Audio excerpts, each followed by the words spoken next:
सोचो, तुमने पूरे महीने मेहनत की, सुबह जल्दी उठे, काम किया, बॉस की डांट सुनी, ट्रैफिक झेला और महीने के आखिर में तुम्हारे अकाउंट में आए 20,000 रुपए।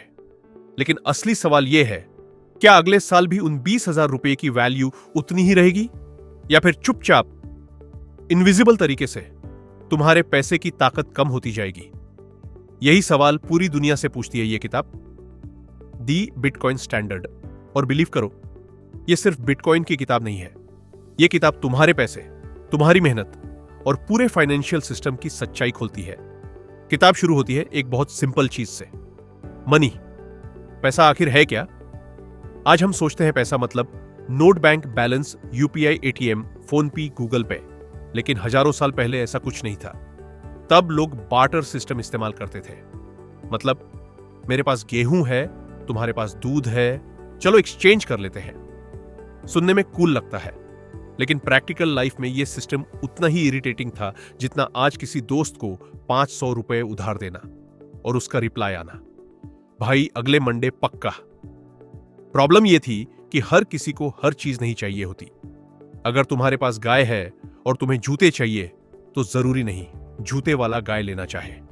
यहीं से इंसानों ने ढूंढना शुरू किया ऐसी चीज जिसकी वैल्यू सब माने। कभी नमक इस्तेमाल हुआ, कभी पत्थर, कभी सीपियां। लेकिन धीरे धीरे दुनिया एक चीज पर अग्री हो गई, गोल्ड, सोना। क्यों? क्योंकि रेयर था, जल्दी खराब नहीं होता था, आसानी से डिवाइड हो जाता था, लोग ट्रस्ट करते थे, और सबसे बड़ी बात, कोई भी इंसान सुबह उठकर प्रिंट नहीं कर सकता था। यही आता है किताब का सबसे dangerous concept, hard money. Hard money मतलब ऐसा पैसा जिसे बनाना मुश्किल हो। जितना मुश्किल नया पैसा बनाना होगा, उतनी उसकी वैल्यू स्टेबल रहेगी। गोल्ड हार्ड मनी था, और आज ऑथर कहता है बिटकॉइन दुनिया का नया हार्ड मनी बन सकता है। अब यहां एक फनी चीज समझो, आज अगर सरकार चाहे तो वो नया पैसा प्रिंट कर सकती है, मतलब लिटरली नंबर्स बढ़ा सकती है। और यही मॉडर्न सिस्टम की सबसे बड़ी ट्रिक है। तुम मेहनत करो, तुम सेविंग करो, और फिर धीरे धीरे इन्फ्लेशन तुम्हारी सेविंग्स को खाता रहे, इनविजिबल तरीके से। जैसे फोन की बैटरी बैकग्राउंड एप्स खा जाती है, तुम्हें पता भी नहीं चलता, और परसेंटेज नीचे आता रहता है। पहले 10 रुपए में समोसा आता था, फिर 20 रुपए, फिर 30 रुपए।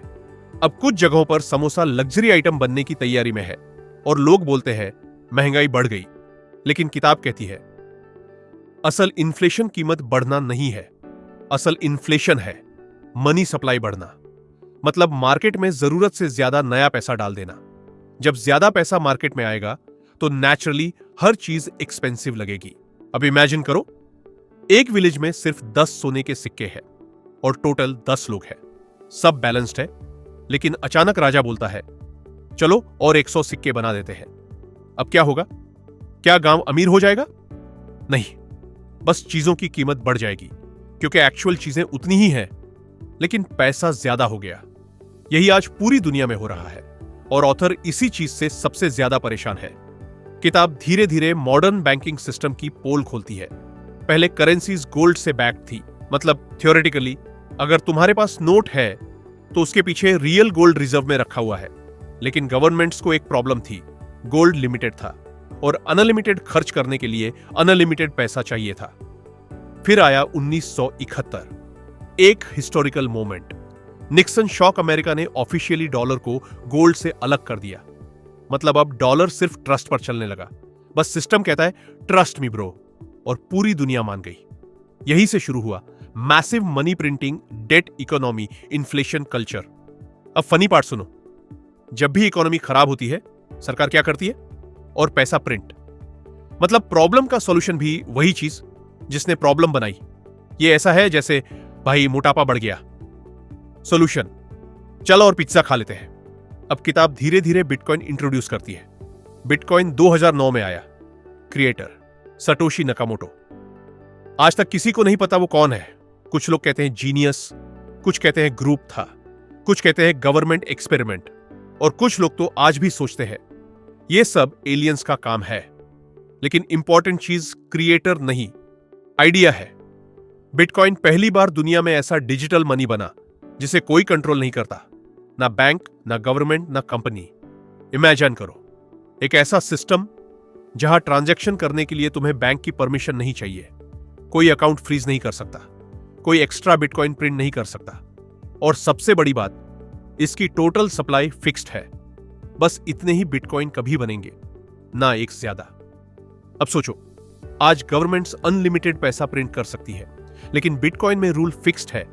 यहीं से ऑथर बोलता है बिटकॉइन इज डिजिटल गोल्ड। अब किताब माइनिंग समझाती है, और पहली बार सुनने वाले सोचते हैं माइनिंग मतलब जमीन खोदना? नहीं भाई, यहां माइनिंग मतलब कंप्यूटर्स से नेटवर्क सिक्योर करना। दुनिया भर के माइनर्स कॉम्प्लेक्स कैलकुलेशन सॉल्व करते हैं और रिवॉर्ड में उन्हें बिटकॉइन मिलता है। लेकिन ट्विस्ट यहां है, हर 4 साल में रिवॉर्ड आधा हो जाता है। इसे कहते हैं हाल्विंग, मतलब नए बिटकॉइन बनना धीरे धीरे कम होता जाता है। अब यही स्केर्सिटी बिटकॉइन को स्पेशल बनाती है। ऑथर कहता है गोल्ड वैल्यूएबल इसलिए था क्योंकि वो रेयर था। बिटकॉइन वैल्यूएबल इसलिए हो सकता है क्योंकि उसकी रेयरिटी मैथमेटिकली फिक्स्ड है। अब यह किताब थोड़ा फिलोसॉफिकल हो जाती है, और ऑनेस्टली यही उसका सबसे पावरफुल पार्ट है। ऑथर बोलता है कि पैसा सिर्फ इकोनॉमिक टूल नहीं, ये ह्यूमन बिहेवियर बदलता है। अगर सोसाइटी के पास स्ट्रॉन्ग मनी हो तो लोग लॉन्ग टर्म सोचते हैं, सेविंग करते हैं, इन्वेस्ट करते हैं, फ्यूचर प्लानिंग करते हैं। लेकिन अगर पैसा हर साल वैल्यू लूज कर रहा हो तो लोग क्या करेंगे? आज ही खर्च कर लो। यही आता है time preference, high time preference. तुरंत खुशी चाहिए, तुरंत खर्च, पेशेंस कम low. Time preference, future thinking, discipline, investment mindset. Author कहता है hard money low, time preference society बनाता है, मतलब सिविलाइज्ड सोसाइटी।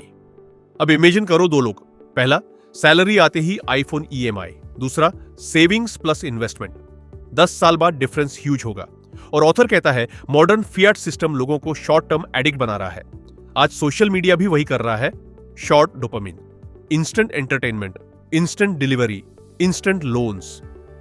पूरा सिस्टम बोल रहा है अभी मजे करो, बाद में देखेंगे। लेकिन बिटकॉइन सपोर्टर्स कहते हैं फ्यूचर सिक्योर करो। अब किताब गवर्नमेंट्स और बैंक्स की पावर पर भी अटैक करती है। ऑथर का मानना है कि गवर्नमेंट्स इन्फ्लेशन के जरिए इनडायरेक्टली लोगों की वेल्थ लेती है। टैक्स तो दिखता है, लेकिन इन्फ्लेशन इनविजिबल टैक्स है। तुम्हारे अकाउंट में 1 लाख रुपए पड़े हैं, लेकिन 10 साल बाद उसकी बाइंग पावर शायद आधी रह जाए, और तुम्हें ऑफिशियली किसी ने लूटा भी नहीं। अब यहां से किताब थोड़ी अग्रेसिव हो जाती है। ऑथर ओपनली बोलता है कि सेंट्रल बैंकिंग सिस्टम फ्लॉड है, डेट बेस्ड इकोनॉमी डेंजरस है, अनलिमिटेड मनी प्रिंटिंग सोसाइटी को वीक बनाती है। और ऑनेस्टली यही रीजन है कि यह किताब इतनी फेमस भी हुई और कंट्रोवर्शियल भी। कुछ लोग इसे मास्टरपीस मानते हैं, कुछ लोग कहते हैं ऑथर बिटकॉइन को ज्यादा ग्लोरीफाई करता है। दोनों बातें थोड़ी सही है। अब बिटकॉइन सपोर्टर्स क्यों ऑब्सेस्ड रहते हैं? क्योंकि उनके हिसाब से बिटकॉइन सिर्फ इन्वेस्टमेंट नहीं, फाइनेंशियल रेवोल्यूशन है। उनके लिए बिटकॉइन मतलब freedom, censorship, resistance, limited supply, government control से बाहर सिस्टम। अब इमेजिन करो अगर किसी कंट्री में गवर्नमेंट अनस्टेबल हो, करेंसी क्रैश हो जाए, बैंक्स बंद हो जाए, तो लोग क्या करेंगे? यही बिटकॉइन बिलीवर्स बोलते हैं बिटकॉइन बॉर्डरलेस सेफ्टी एसेट बन सकता है। अब प्रैक्टिकल रियलिटी भी समझो। किताब बिटकॉइन का फ्यूचर बहुत पॉजिटिव दिखाती है, लेकिन रियल वर्ल्ड इतना सिंपल नहीं। बिटकॉइन वॉलेटाइल है, रिस्की है, गवर्नमेंट्स रेगुलेशंस ला सकती है, स्कैम्स बहुत है, मार्केट मैनिपुलेशन होता है, मतलब ओवरनाइट रिच बनने का सपना देखकर कूदना डेंजरस हो सकता है। क्रिप्टो वर्ल्ड में 2 तरह के लोग बहुत मिलते हैं। पहले बिटकॉइन फ्यूचर है, दूसरे बिटकॉइन स्कैम है। और फनी बात, दोनों अक्सर यूट्यूब थंबनेल देखकर एक्सपर्ट बने होते हैं।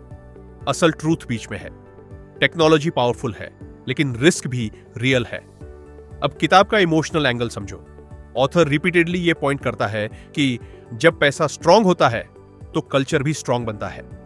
पीपल बेटर प्लानिंग करते हैं, आर्ट क्रिएट करते हैं, आर्किटेक्चर इंप्रूव होता है, सिविलाइजेशन स्टेबल होती है। लेकिन वीक मनी सोसाइटी को सर्वाइवल मोड में डाल देता है। और ऑनेस्टली यह बात कई जगह सच भी लगती है। जब लोगों को फ्यूचर सिक्योर नहीं लगता तो लॉन्ग टर्म थिंकिंग कम हो जाती है। अब इमेजिन करो फ्यूचर। ऑथर का सपना है कि एक दिन बिटकॉइन ग्लोबल रिजर्व एसेट बन सकता है, डिजिटल गोल्ड। कंट्रीज भी होल्ड करें, पीपल भी होल्ड करें, और गवर्नमेंट्स इतनी आसानी से मनी मैनिपुलेट न कर पाए। क्या ऐसा होगा?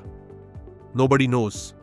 लेकिन इतना सच है, बिटकॉइन ने दुनिया को पहली बार सीरियसली ये सोचने पर मजबूर किया कि पैसा आखिर होता क्या है। और शायद यही इस किताब की सबसे बड़ी जीत है, क्योंकि पहले लोग सिर्फ पैसा कमाने के बारे में सोचते थे। अब लोग पूछ रहे हैं, पैसा बनता कैसे है? इन्फ्लेशन क्यों होता है? बैंक्स कैसे काम करते हैं? सेविंग्स की वैल्यू क्यों घटती है? और यह सवाल बहुत पावरफुल है। अब किताब के एंड में ऑथर बेसिकली एक मैसेज देता है, अगर इंसान ऐसी करेंसी यूज करे जिसे कोई इजीली मैनिपुलेट न कर सके, तो सोसाइटी ज्यादा स्टेबल बन सकती है। लोग फ्यूचर ओरिएंटेड बनेंगे, सेविंग्स इंपॉर्टेंट होंगी और मेहनत की वैल्यू ज्यादा सेफ रहेगी। लेकिन साथ ही हमें यह भी समझना चाहिए कि कोई भी सिस्टम परफेक्ट नहीं। बिटकॉइन परफेक्ट नहीं, गवर्नमेंट सिस्टम परफेक्ट नहीं, गोल्ड भी परफेक्ट नहीं। हर चीज के प्रोज और कन्स है, लेकिन द बिटकॉइन स्टैंडर्ड तुम्हारा दिमाग जरूर खोल देती है।